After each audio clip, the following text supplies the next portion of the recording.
volunteer agricultural camp in the home counties recently received a visit from the King and Queen. The Duke of Norfolk accompanied them, and together they watched land being reclaimed for cultivation.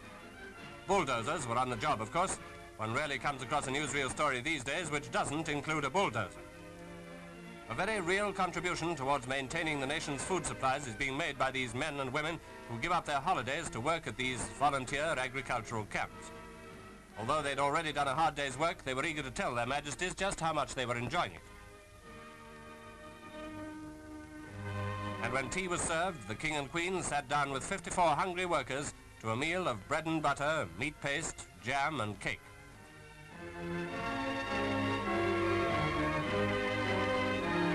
A more serious note was struck when the King and Queen went to see how the battle against the flying bomb was going. They were on the scene soon after an incident had occurred and chatted with civil defense workers and those who had lost their homes.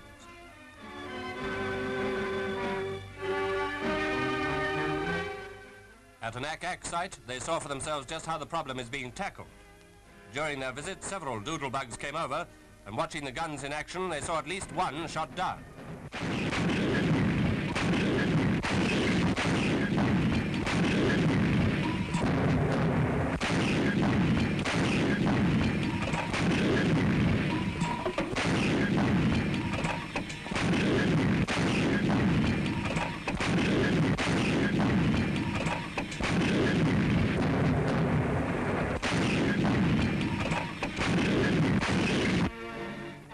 From there, they went to an aerodrome where His Majesty decorated Flight Lieutenant Umbers with the DFC. Flight Lieutenant Umbers has already shot down 20 flying bombs.